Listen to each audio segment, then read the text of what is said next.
नमस्कार साथियों, मैं मनीष भारती संस्कृति आईएएस प्लेटफॉर्म पर आप सभी साथियों का स्वागत करता हूं। साथियों, आज के करंट अफेयर्स में जिस मुद्दे पर हम चर्चा करने वाले हैं वो भारत के लिहाज से ऐतिहासिक मुद्दा है और संवेदनशील मुद्दा है। मुद्दा क्या है? दरअसल हम पाकिस्तान के अधिकार में जो भारत का कुछ हिस्सा है, जिसे हम पीओके कहते हैं, पाक ऑक्युपाइड कश्मीर, पाकिस्तान ने अवैध रूप से उस पर कब्जा बना रखा है, उसको लेकर के कुछ बातें कही गई है, उस पर ही हम चर्चा करने वाले हैं। देखिए, यहाँ पर पीओके होगा भारत में शामिल, रक्षा मंत्री राजनाथ सिंह के द्वारा कहा गया है। और पीओके क्या है, उस लोकेशन को सबसे पहले समझ लीजिए। ये जो एरिया पर जाता है इसे पीओके कहा जाता है, पाक ऑक्युपाइड कश्मीर। और ये जो हिस्सा है और ये वाला आप देख रहे हैं, यह गिलगिट बाल्टिस्तान का हिस्सा पड़ता है। तो इस पूरे एरिया को आप पीओके कहते हैं। इसे पाकिस्तान क्या कहता है कि उसे कहता है आजाद कश्मीर। ठीक है, पाकिस्तान के नजरिए से यह कहा जाता है, लेकिन हम इसे कहते हैं पीओके, पाक ऑक्युपाइड कश्मीर। ये हमारा अभिन्न हिस्सा है, लेकिन इस पर फिलहाल जो नियंत्रण अवैध रूप से पाकिस्तान का बना हुआ है। इसी बात को लेकर के हमारे रक्षा मंत्री राजनाथ सिंह जी ने कुछ बातें कही है। एक कह सकते हैं कि एक न्यूज एजेंसी है, उनको इंटरव्यू देते हुए, कि ये क्षेत्र जो है भारत में शामिल हो जाएगा। इसको लेकर के क्या कहा गया है, इस पर हम विस्तार से चर्चा करने वाले हैं। देखिए, no need to capture PoK by force. इन्होंने कहा कि देखिए, पीओके को शामिल करने के लिए मांग चल रही है कि इसको शामिल किया जाए भारत में। इसके लिए शक्ति प्रदर्शन की आवश्यकता नहीं होगी। शक्ति प्रदर्शन यहां पर क्या कहना चाह रहे हैं, यानी कि मिलिट्री ऑपरेशन की बातें की जा रही है। यानी कि भारतीय सेना को यह जरूरी ही नहीं पड़ेगा कि इधर हम मूवमेंट करें, यहां पर बम की बारिश करे वायुसेना के द्वारा, थल सेना यहां घुस जाए और इसको पाकिस्तान को खदेड़ दे। कहना है इसकी जरूरत ही नहीं पड़ेगी। अब ऐसा क्यों कहा जा रहा है? देखिए, बहुत दिलचस्प बात है। जहां एक तरफ आप देख रहे हैं कि यूरोप में रूस और यूक्रेन टकरा रहा है, जहां एक तरफ आप देख रहे हैं एशिया में ही चीन और ताइवान में लगातार झड़प देखने को मिल रहा है। आप देख रहे हैं अरब में इजराइल और हमास के बीच संघर्ष देखने को मिल रहा है। ईरान उसमें जंप कर गया है। तो दुनिया भर में आप देख रहे हैं कि जहां ये बातें की जा रही थी एक समय कि कन्वेंशनल वॉर अब नहीं हो सकता है, यानी कि अब जो है हथियार से लड़ाई नहीं होगा, साइबर युद्ध हुआ करेगा, ट्रेड वार चलेगा, क्योंकि एटम बम का समय था, द्वितीय विश्व युद्ध के बाद जो है ये चीजें आ गई थी। लेकिन अब जो है इस दौर में जब चारों तरफ युद्ध की स्थिति देखने को मिल रहा है और भारत के द्वारा यह कहा जा रहा है कि हम अपना जगह ले तो लेंगे, हम ये जगह ले लेंगे, लेकिन इसके लिए हमें युद्ध करने की आवश्यकता ही नहीं पड़ेगी। तो यह दिलचस्प बात है। यहां यह फिर समझना होगा कि क्या भारत के पास कोई प्लान तैयार है इसको लेकर के। प्राइम मिनिस्टर जो है इस बार 18वीं लोकसभा का जो भी चुनाव चल रहा है, तो विभिन्न रैलियों में ये बात कह भी रहे हैं कि इस बार यदि हम सत्ता में आते हैं तो कुछ बड़ा होने वाला है। अब यह बड़ा क्या होने वाला है, क्योंकि इससे पहले ही 5 अगस्त 2019 का दिन ऐतिहासिक दिन रहा भारत के लिए, क्योंकि भारत की संसद ने इस तारीख को 370 यानी कि आर्टिकल 370 और आर्टिकल 35A को निरस्त करके और जम्मू कश्मीर को एक जो स्पेशल स्टेटस दिया गया था उसे खत्म कर दिया गया। ठीक है, तो अब जब वो चीजें तो हो ही चुका है ऑलरेडी, तो अगला बड़ा टारगेट क्या हो सकता है? तो बहुत सारे लोग जो है रक्षा विशेषज्ञ हैं, ये कह रहे हैं कि अगला टारगेट हो सकता है प्राइम मिनिस्टर का, वो पीओके और गिलगिट बाल्टिस्तान को लेकर के हो। और इस दौरान जब ये कहना पड़ा है रक्षा मंत्री को, no need to capture PoK by force, तो निश्चित तौर पर ये एक संदेश यहां से जा रहा है पाकिस्तान के लिए भी। देखिए, एक बड़ा संदेश है पाकिस्तान के प्राइम मिनिस्टर शहबाज शरीफ साहब के लिए कि क्या प्लान तैयार भारत करके बैठा हुआ है, क्या इंप्लीमेंट किया जाएगा। Its people will themselves want to join India, यानी कि वहां के लोग जो है अपने आप ही भारत को ज्वाइन करना चाहेंगे। क्यों वहां के लोग भारत को ज्वाइन करना चाहेंगे? क्योंकि वहां की जो माली हालात है वह बहुत खराब बताया जा रहा है। कहा जा रहा है कि भारत के से अलग होकर के उनकी अर्थव्यवस्था जो है पूरी तरह से स्थिति वहां की खराब हो गई है। अगर आप इस तस्वीरों में देख रहे हैं तो यहाँ पर आपको देखने को मिलेगा कि किस तरह से पीओके और गिलगिट बाल्टिस्तान के लोग जो है आंदोलन कर रहे हैं। लोग हजारों की संख्या में सड़कों पर उतर आए हैं और पाकिस्तान सरकार के खिलाफ जो है नारे लगा रहे हैं और यह कहते हुए नजर आ रहे हैं कि हमें भारत में शामिल कर दो, हम वहां के वाशिंदे हैं और हमें भारत के साथ रहना है, पाकिस्तान के साथ नहीं रहना। देखिए, वहां के सड़कों पे आपको दिख जाएगा गिलगिट बाल्टिस्तान के लोगों के द्वारा, आपको पीओके के लोगों के द्वारा ये प्रदर्शन करता हुआ आपको तस्वीर दिखेगा। और यहां पर देखिए, ये आटे का भाव इतना ज्यादा बढ़ गया कि पाकिस्तान में आटा नहीं मिल रहा है। पीओके के लोगों को खाने के लिए कुछ चीजें मिल नहीं रही है। तो ये समस्या हो गया है, लोग तंग आ चुके हैं। इसके अलावा ये जो आपको मैप दिख रहा होगा, इस मैप को समझना बेहद जरूरी है। यह मैप जो है सी पैक प्रोजेक्ट का है, जो कि यहां पर आप देख रहे होंगे चीन। तो चीन के द्वारा जो है ये प्रोजेक्ट चलाया जा रहा है कासगढ़ से, चीन का यहां से सिंजियांग प्रांत है, तो यहां से ये जो प्रोजेक्ट चला है सी पैक का, और ये ग्वादर तक आ गया है। ग्वादर जो है पाकिस्तान के बलूचिस्तान प्रांत का एक हिस्सा है, और यहां से ये चीजें जो है आप देख रहे होंगे ये अरब सागर से जुड़ जाता है। तो चीन को अपना सामान जो है यहां से ले जाने के लिए देखिए इधर से घूम करके साउथ चाइना सी हो करके यहां बीजिंग में ले जाना पड़ता है। तो इससे क्या होता है, वक्त लगता है, ऊर्जा की खपत होती है, और यहां पर आप अगर समुद्र में जा रहे हैं तो जाहिर सी बात है सुरक्षा करना बहुत जरूरी हो जाता है, क्योंकि समुद्री लुटेरे का भी डर बना रहता है। और इन सब चीजों में क्या होता है, आफ्टर ऑल देखेंगे ना तो प्रोडक्ट का कॉस्ट बहुत ज्यादा बढ़ जाता है। तो चीन ने क्या किया कि इधर से अरब सागर से जो सामान आएगा उसको ग्वादर पोर्ट पर ले आया, ठीक है। यहां पर एक पोर्ट डेवलप किया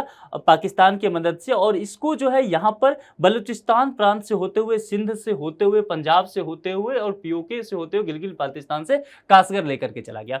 तो ये प्रोजेक्ट जो है यहां पर भारत ने तो आपत्ति जताया ही, क्योंकि भारत ने कहा कि देखिए यह जगह तो मेरा है, अवैध रूप से पाकिस्तान के कब्जे में है, आप यहां से ये नहीं ले जा सकते हैं। लेकिन यहां से ले गया तो यहां के स्थानीय लोगों को ही समस्या होने लगा, क्योंकि चीन के इंजीनियर, वहां के कंपनी जो है स्थानीय लोगों की इच्छाओं को दबाने लग गए।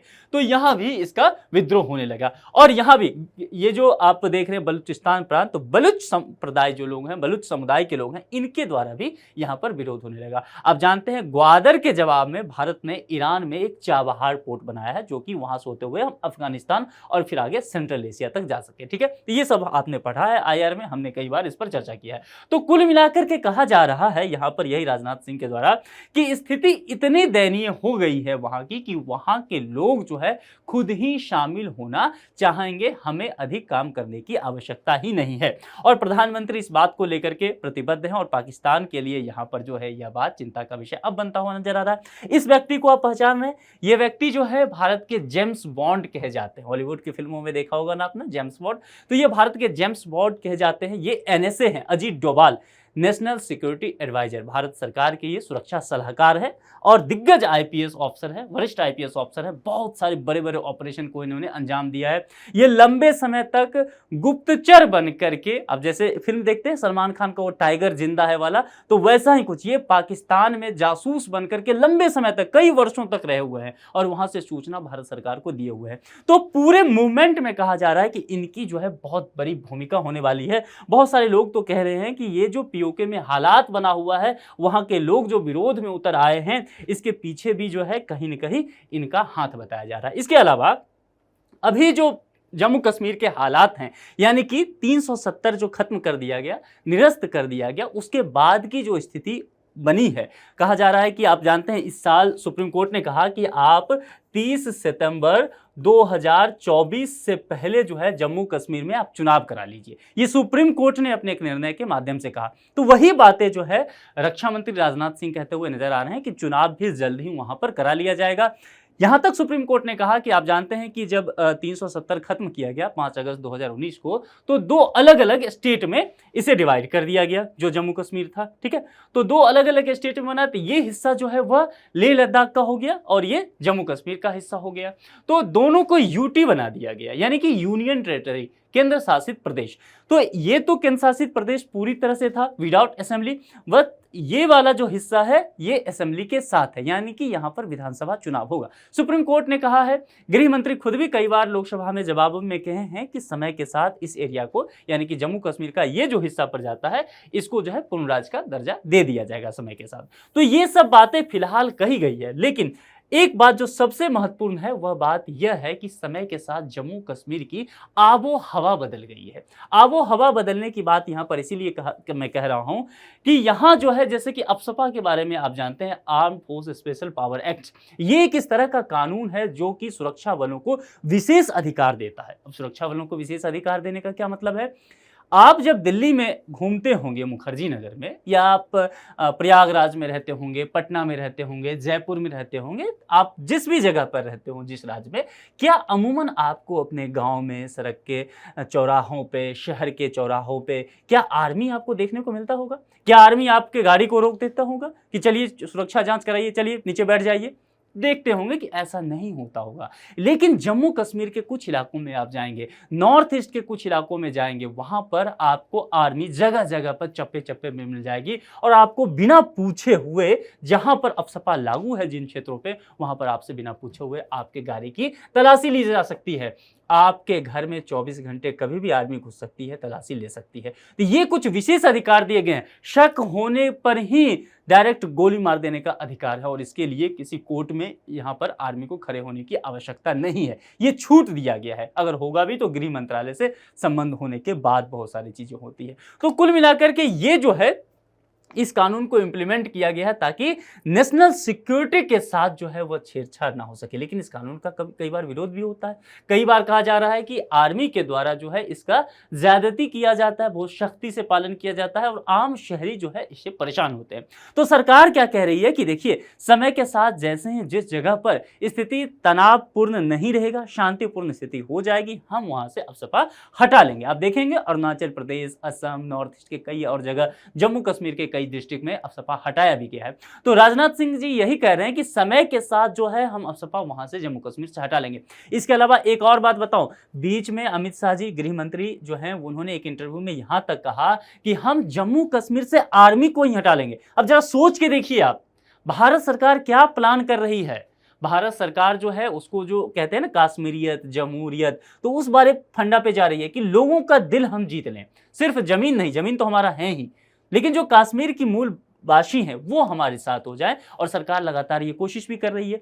तो वहां पर जो अमित शाह ने कहा कि देखिए हम क्या करेंगे कि जम्मू कश्मीर की पुलिस जो है उसको फ्रंट पर रखेंगे, क्योंकि लंबे समय से ऐसा कर दिया गया कि जम्मू कश्मीर की पुलिस पंगु हो गई है, वहां की पुलिस कुछ नहीं कर रही है, तो हम पुलिस को आगे करेंगे और आर्मी जो है पीछे से सपोर्ट देने के लिए रहेगी उस पुलिस की। यह मामला समझ में आ गया। अब सभा हम समय के साथ हटा लेंगे, जहां पर हम देखेंगे कि अब जो है सुरक्षा के दृष्टिकोण से ज्यादा चिंता करने की आवश्यकता नहीं है, वहां से ये कानून जो है हम हटा लेंगे ताकि सख्ती ज्यादा ना हो सके, लोगों में विश्वास बहाल की जा सके। इसके अलावा अगर आप देखेंगे पीओके वाले हिस्से की मैंने बात किया, ये जो पीओके वाला हिस्सा है, इस हिस्से के लिए लोकसभा के सीट जो है वह भी तय कर दिए जा चुके हैं। विधानसभा के सीट जो है ऑलरेडी निर्धारित किया जा चुका है, वहां भी इलेक्शन नहीं होता है, लेकिन जिस दिन भी भारत का यह हिस्सा होगा वहां पर इलेक्शन होगा।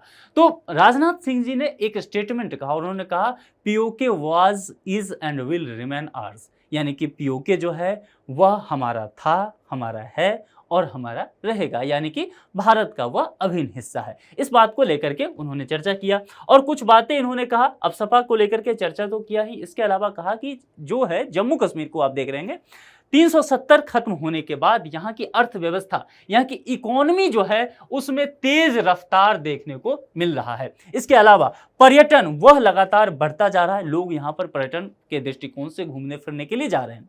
एक समय हुआ करता था 70 के दशक, 60 के दशक के फिल्म देखेंगे तो बहुत सारे फिल्मों में आपको कश्मीर तो जरूर देखने को मिल जाएगा, लेकिन 80 के दशक के बाद वहां पर अलगाववाद की तेजी देखने को मिला, वहां पर आतंकवादी घटनाएं देखने को मिली, और लोगों का पर्यटन से यहाँ से विश्वास उठा, लोग यहाँ जाना बंद कर दिए। लेकिन फिर देखा गया है 2019 से जब से 370 खत्म किया गया है, यहाँ पर पर्यटन फिर तेजी से बढ़ रहा है। तो इससे क्या हो रहा है कि आम लोग जो है उनको रोजगार मिल रहा है, युवाओं को यहाँ की आर्थिक स्थिति बेहतर हो रही है, पर्यटन बेहतर हो रहा है, लोगों को रोजगार मिल रहा है, कृषि यहाँ पर बेहतर हो रहा है, और इस सब के वजह से जो आम कश्मीरी हैं उनका जीवन कहीं ना कहीं खुशहाल हो रहा है, और भारत सरकार के साथ जो है उनका अपनापन का रिश्ता जो है यह बढ़ता जा रहा है। तो ये सब बातें यहाँ पर कहा गया है कि इस वजह से समय के साथ यह देखा जाएगा कि ये लोग जो हैं हमारे साथ खुद ही आ जाएंगे और हमें फोर्स करने की आवश्यकता नहीं पड़ेगा, ये राजनाथ सिंह रक्षा मंत्री के द्वारा कहा गया है। तो ये बातें इतना आपको क्लियर हो गया। अब चलते हैं आगे। जब आगे बढ़ेंगे तो कुछ बातों को हम विस्तार से देखेंगे, कुछ बातों को जैसे हम जब विस्तार से देखने की कोशिश करेंगे उसमें हम इतिहास को देखेंगे। यह मामला जो है इतना पेचीदा कैसे हो गया, आखिर ये जो पीओके वाला हिस्सा है ये पाकिस्तान के कब्जे में कैसे चला गया, यदि वो हमारा था तो हमारे पास ही रहना चाहिए था। इसको लेकर के हमें इतिहास के पन्नों पर चलना पड़ेगा, इतिहास के पन्नों को पलटना पड़ेगा। तो चलिए एक छोटी सी कहानी समझते हैं। भारत जब आज़ाद होने वाला था तो भारतवर्ष में पूरी तरह से खुशियां का माहौल था। वर्षों की गुलामी के बाद भारत माता के पैरों में पड़ी बेड़ियां टूटकर चकनाचूर हो गई थी। लेकिन हमारे स्वतंत्रता सेनानी, हमारे पुरखों के समक्ष एक बड़ी चुनौती थी, और वह चुनौती यह था कि देश का बंटवारा हो रहा था। किसी ने यह सोचा नहीं था कि भारत जब आज़ाद होगा, ब्रिटिश हुकूमत यहाँ से चली जाएगी, हमारा अपना स्वराज्य होगा, तो हमें भारत को बांटना भी पड़ेगा। लेकिन इस दुख के घड़ी को देखना पड़ा। पाकिस्तान एक अलग देश बना और यह धर्म के आधार पर बना। उस समय देश में 550 से अधिक देशी रियासत हुआ करते थे, जैसे कि राजा महाराजा टाइप आप समझते होंगे, ठीक है। तो देशी रियासतों को एक विकल्प दिया गया, क्योंकि दो देश हो गया। एक देश जो है वह पाकिस्तान बन गया, दूसरा देश जो है वह भारत बन गया। तो यह कहा गया देशी रियासत जहां भी चाहें रह सकते हैं। अगर कुछ देशी रियासत हैं, उनका मन है पाकिस्तान के साथ जाना तो वो पाकिस्तान के साथ जा सकते हैं, जिनका मन है भारत के साथ रहना वो भारत के साथ रह सकते हैं, और जिनका मन है कि वे स्वतंत्र रूप से रहें वे स्वतंत्र रूप से रह सकते हैं। बहुत सारे देशी रियासतों ने जो है वो पाकिस्तान का पक्ष ले लिया तो वो पाकिस्तान में शामिल हो गए, बहुत सारे भारत के पक्ष लिए भारत में शामिल हो गए, बहुत जगह वोटिंग भी हुआ। लेकिन 2-3 ऐसे देशी रियासत हुए जिन्होंने ये मना कर दिया कि ना हम पाकिस्तान के साथ जाएंगे, ना हम भारत के साथ रहेंगे, हम जो है स्वतंत्र रूप से रहेंगे। जिसमें एक हैदराबाद भी था, लेकिन हैदराबाद में मूवमेंट करके, आर्मी का मूवमेंट करके, आप जानते हैं सरदार वल्लभ भाई पटेल जो हमारे सरदार वल्लभ भाई पटेल हमारे देश के गृह मंत्री रहे। ये अपने आप में एक ऐसे व्यक्तित्व हैं जिनको ये क्रेडिट जाता है कि पूरे भारत को इन्होंने एक सूत्र में पिरो दिया, ठीक है।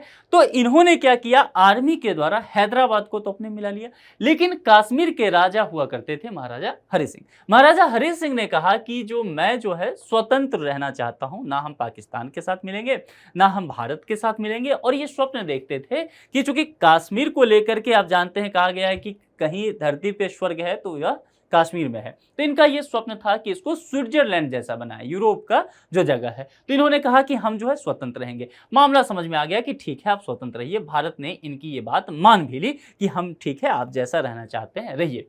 लेकिन पाकिस्तान के मन में कहीं ना कहीं खोट था, वह ये बात मानने को तैयार नहीं होता है। जब तक ये कुछ फैसला कर पाते, अपना राजकाज चलाते, भारत इधर निश्चिंत हो गया था। पाकिस्तान की सरकार जो है, वहां की आर्मी जो है, वहां के कुछ उपद्रवी गुट के साथ मिलकर के जम्मू कश्मीर में घुसपैठ कर देती है, ठीक है। तो यहां पर ये जो है, ये एरिया जो है इधर से पाकिस्तान की तरफ से घुसपैठ होना शुरू हो जाता है जम्मू कश्मीर में, ठीक है, इस एरिया की तरफ। अब जब ये घुसपैठ लगातार बढ़ता जा रहा है तो यहाँ पर महाराजा हरि सिंह जो है वो परेशान हो जाते हैं। इनके पास इस तरह की इतनी आर्मी नहीं थी कि इन पाकिस्तानी आर्मी और वहाँ के जो उपद्रवी घुसपैठियाँ हैं उसका मुकाबला कर सके।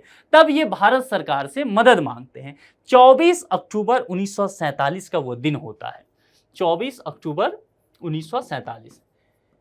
ये दिन बहुत ऐतिहासिक है क्योंकि इसी दिन जो है इन्होंने मदद मांगा कि हम पर अटैक हो गया है, आप जो है हमारी मदद कीजिए। ये मदद किनसे मांगा गया, तो भारत सरकार से मांगा गया, भारत के प्रथम प्रधानमंत्री पंडित नेहरू से और प्रथम गृह मंत्री सरदार पटेल से। चिट्ठी लिख करके, संदेश भेजा करके इन्होंने मदद मांगी। लेकिन यहां पर इन लोगों ने सख्ती दिखाई। इन्होंने एक शर्त रखा कि भैया हम आपकी आके मदद क्यों करें, आप तो हमसे मिले हुए हैं नहीं, भारतीय ध्वज में आपका विलय तो है नहीं, आप स्वतंत्र रूप से हैं, तो आपके लिए हम झगड़ा झंझट क्यों ले पाकिस्तान से। हम तो अभी जो है वह नवनिर्मित राष्ट्र हैं, हम विवाद में क्यों पड़े। तो इनके साथ एक शर्त रखाया गया कि ठीक है आप जो है कश्मीर का विलय भारत में कर लेंगे और ये पूरा कश्मीर जो है अब भारत का हिस्सा बन जाएगा। क्योंकि तब भारत इतना ही था, ध्यान रखना है, उस वक्त जब भारत जो है 15 अगस्त 1947 को आजाद होता है तो भारत का मैप इतना ही था। इसके बाद ये हिस्सा जो है विलय पत्र पर जब हस्ताक्षर होता है महाराजा हरि सिंह और भारत सरकार के बीच, तब ये जम्मू कश्मीर का पूरा हिस्सा ले के साथ जो आप देख रहे हैं यह भारत का हिस्सा बन जाता है, ठीक है। इतना बात समझ में आ गया। भारत सरकार ने इनको कुछ विशेष प्रावधान भी दिया, लेकिन साथ में ये कहा कि रक्षा हो गया, विदेश नीति हो गया, संचार हो गया, ये मुद्दे जो हैं वह भारत सरकार ही देखेगी। ये पूरा मामला इतना क्लियर हो गया। अब यहां पर लेकिन जब विलय हो गया उसके बाद जो है ये लोग आर्मी भारत का भेजते हैं जम्मू कश्मीर में महाराजा हरि सिंह की मदद करने के लिए। आर्मी पहुंच जाती है, लेकिन जब तक आर्मी पहुंचती है एक बात आपको ध्यान देना है, तब तक इस एरिया तक पाकिस्तान के आर्मी आ चुका था और पाकिस्तान के जो है उपद्रवी गुट यहां तक पहुंच चुका था।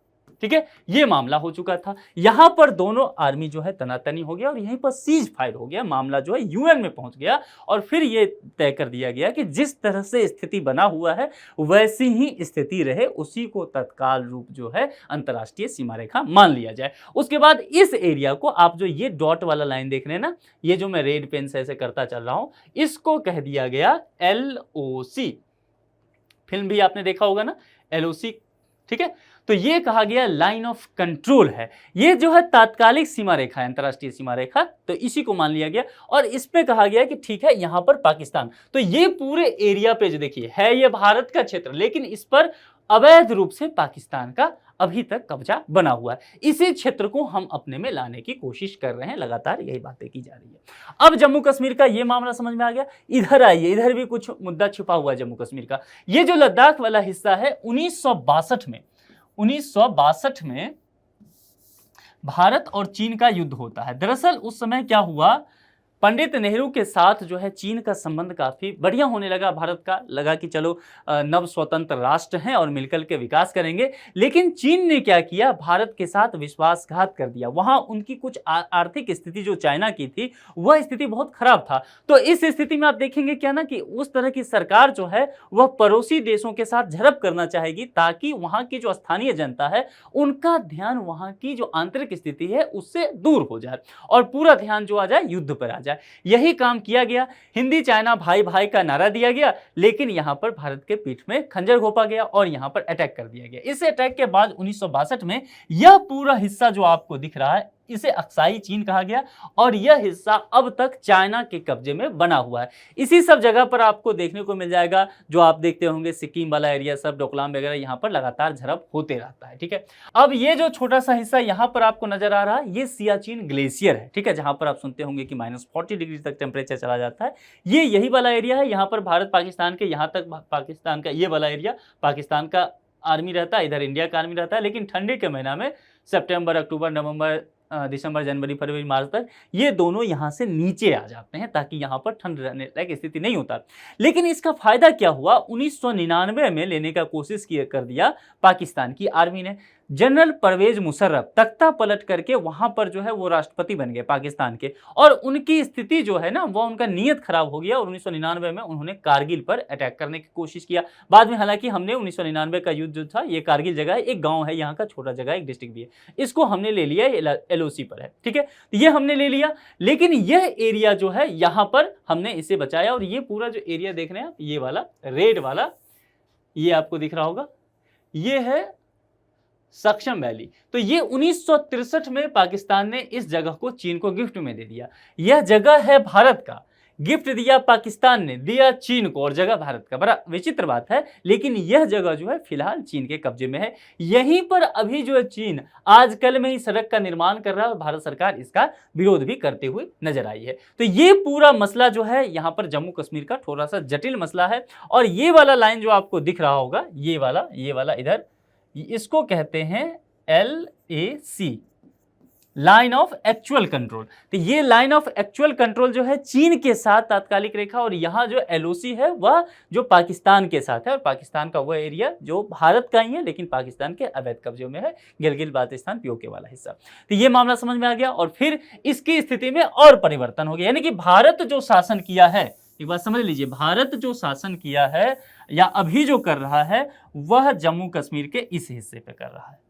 ठीक है ये पूरा एरिया हमारा ही, लेकिन शासन अभी हमारा यहाँ पर चल रहा है। और इसके बाद 5 अगस्त 2019 के बाद हमने 2 भागों में बांट दिया इसको, 370 हटाकर निरस्त किया, UT बना दिया, एक UT जम्मू कश्मीर को, ये एक UT लद्दाख वाले हिस्से को। तो गिलगित बाल्टिस्तान जो है लद्दाख वाले हिस्से में चला गया, POK वाला जो हिस्सा है जम्मू कश्मीर के साथ है। यहाँ पर असेंबली होगा, यहाँ पर चुनाव नहीं होगा, केंद्र के प्रशासक के द्वारा ये चीजें देखी जाएगी। तो ये पूरा मसला जो है कश्मीर का थोड़ा सा जटिल मसला है, लेकिन कश्मीर हमारे लिए समझना बेहद जरूरी है। अब कश्मीर का महत्व क्या है और खास करके POK का हमारे लिए क्या महत्व है। देखिए, यह जो हिस्सा आपको दिख रहा है जम्मू कश्मीर का पूरा, ये वाला। तो और पीओके ये हिस्सा है। तो पीओके जो है ना हमारे लिए आवश्यक इसलिए है कि हम सेंट्रल एशिया तक अपनी पहुंच बना सकते हैं। सेंट्रल एशिया कहने का मतलब है उज्बेकिस्तान हो गया, ताजिकिस्तान हो गया, तुर्कमेनिस्तान हो गया, ये सारे जगह जो है यहाँ पे कजाकिस्तान, ये 5 देश हैं, यहाँ तक हम अपनी पहुंच बना सकते हैं। और पाकिस्तान जैसा मैंने कहा यहाँ ग्वादर में पोर्ट बनाया है, तो हमने ईरान के साथ यहाँ पर चाबहार में पोर्ट बनाया है। अब क्या होता है, ये अफगानिस्तान के साथ यहाँ पर सीमा लगता है, ठीक है, ये वाला। अगर हमारे पास पीओके ये होता पीओके और गिलगित बाल्टिस्तान, लेकिन हमें क्या करना पड़ता है कि चूंकि पाकिस्तान यहाँ से हमें अफगानिस्तान जाने नहीं देता है, तो हमें यहाँ से घूम करके यहाँ जा करके और फिर यहाँ से एक रास्ता बनाना पड़ता है अफगानिस्तान जाने के लिए, ठीक है। अब जैसे तापी गैस लाइन परियोजना आप देख रहे होंगे, यह सेंट्रल एशिया तक आगे गया है, लेकिन इस माध्यम से हम यहाँ से भी कर सकते थे। तो कुल मिलाकर के सेंट्रल एशिया तक हमारी पहुंच को यह दुरुस्त करेगा। सामरिक दृष्टिकोण से बहुत महत्वपूर्ण हमारे लिए हो जाता है और आंतरिक सुरक्षा के लिए भी पीओके हमारे लिए बहुत महत्वपूर्ण हो जाता है। इस सब के अलावा जो एक और अहम बात है वह है कि हमारे स्वाभिमान के लिए, हमारी जो कह सकते हैं भारत की प्रतिष्ठा के लिए, गरिमा के लिए यह भी आवश्यक हो जाता है कि यह जगह जो है हमारे पास होना चाहिए।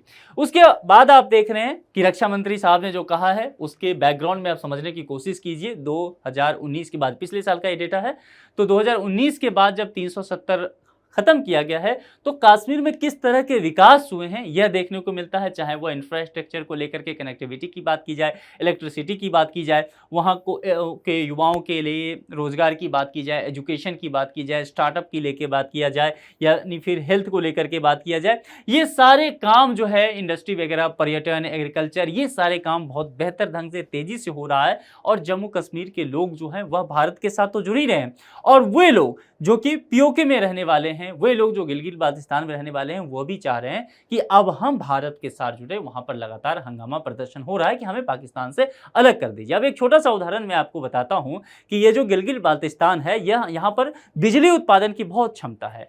4000 मेगावाट बिजली यहाँ से उत्पादन होता है गिलगित बाल्टिस्तान से। लेकिन आपको जान के हैरानी हो जाएगी कि इस एरिया से ही उत्पादित जो बिजली है वह गिलगित बाल्टिस्तान के लोगों को बहुत महंगा मिलता है, और इतना महंगा कि 47 रुपया पर यूनिट पड़ता है इनको। 47 रुपया पर यूनिट इनको पड़ता है, और यहीं से उत्पादन होता है। यानी कि पाकिस्तान सरकार जो है गिलगित बाल्टिस्तान से बिजली उत्पादित करती है और दूसरे जगहों पर लेके चली जाती है, इनको ये मुहैया नहीं कराया जाता है। तो ये एक एग्जाम्पल था। इसके अलावा बहुत सारी ऐसी चीजें हैं जो पाकिस्तानी आर्मी के द्वारा इन पर थोपा जाता है और इनके साथ 2M दर्जे का व्यवहार किया जाता है। इसीलिए कहा जा रहा है कि समय के साथ ये खुद ही भारत में आ जाएंगे और भारत को किसी तरह का मिलिट्री ऑपरेशन करने की आवश्यकता ही नहीं पड़ेगा। ये मामला समझ में आ गया। चलिए अब इस पर एक प्रश्न है, प्रश्न जो है प्रीलिम्स के स्तर का प्रश्न देखिए। पाकिस्तान अधिकृत कश्मीर यानी कि पीओके से संबंधित निम्नलिखित कथनों में से सही कथन का चयन कीजिए। यह क्षेत्र भारत के केंद्र शासित राज्य जम्मू कश्मीर एवं लद्दाख का भाग है। मैंने कहा था 2019 के बाद 2 अलग अलग यूटी बन गए। इस क्षेत्र में चुनाव हेतु भारत सरकार ने विधानसभा की 24 सीट जो है रिजर्व कर रखी है। मैंने आपको बताया था कि कुछ सीटें जो है रिजर्व किया गया है लोकसभा का, विधानसभा का, पीओके और गिलगित बाल्टिस्तान के लिए। जब होगा वहां पर चुनाव, वो हिस्सा भारत का हिस्सा बन जाएगा, यानी कि भारत का शासन होने लग जाएगा, तब वहां पर इस सीट पर भी चुनाव होगा। इसी क्षेत्र से चीन पाक आर्थिक कॉरिडोर बनाया गया है, जो मैंने आपको कहा था पहले भी कि सी पैक की बात, वही बात की जा रही है। और यहाँ पर डी में कहा गया है सभी कथन सत्य है, यानी कि इस 4 में से कोई एक विकल्प ही सही होगा। जो भी विकल्प आपको सही लगे उसका चयन करके कमेंट बॉक्स में आप जरूर लिखिए। आपको क्या लगता है कि भारत सरकार को बाकी मिलिट्री ऑपरेशन करने की आवश्यकता नहीं है? क्या शांति समझौते से ही ये बातें बन जाएगी? क्या पाकिस्तान के लोग खुद ही इतना जो है, जो गिलगित बाल्टिस्तान में रहने वाले हैं लोग, वे इतना ज़्यादा वहाँ पर प्रदर्शन करने लग जाएंगे कि वे खुद ही भारत का हिस्सा बन जाएंगे? कुल मिलाकर के आपको क्या लगता है, कब तक, क्या अगले 5 साल में पीओके और गिलगित बाल्टिस्तान भारत का हिस्सा हो सकता है? आपके जो भी विचार हैं कमेंट बॉक्स में लिख के जरूर बताइए। ये पूरा जो पीडीएफ है आप लोग का, मैं कमेंट में देखते रहता हूँ, ये पूरा पीडीएफ आपको संस्कृति आईएएस के टेलीग्राम ग्रुप में मिल जाएगा। अब संस्कृति आईएएस के टेलीग्राम ग्रुप को ज्वाइन करने के लिए वीडियो के डिस्क्रिप्शन बॉक्स में जाइए, वहाँ पर टेलीग्राम चैनल का लिंक दिया गया है, लिंक को चटकाइए, सीधा पहुँच जाएंगे टेलीग्राम चैनल पर, वहाँ ज्वाइन का ऑप्शन होगा, ज्वाइन कर लीजिएगा। ये पूरा आपको पीडीएफ निःशुल्क वहाँ पर मिल जाएगा। बहुत सारे और भी स्टडी मटेरियल पूरे निःशुल्क आपको दिए जाएंगे। अभी तक आपने संस्कृति आईएएस के यूट्यूब चैनल को सब्सक्राइब नहीं किया है तो सब्सक्राइब कर लीजिए। इस लेक्चर में इतना ही रखते हैं, किसी दूसरे लेक्चर में किसी दूसरे मुद्दे के साथ आपसे पुनः मुलाकात होगी। अपना बेहद ख्याल रखिए। Thank you.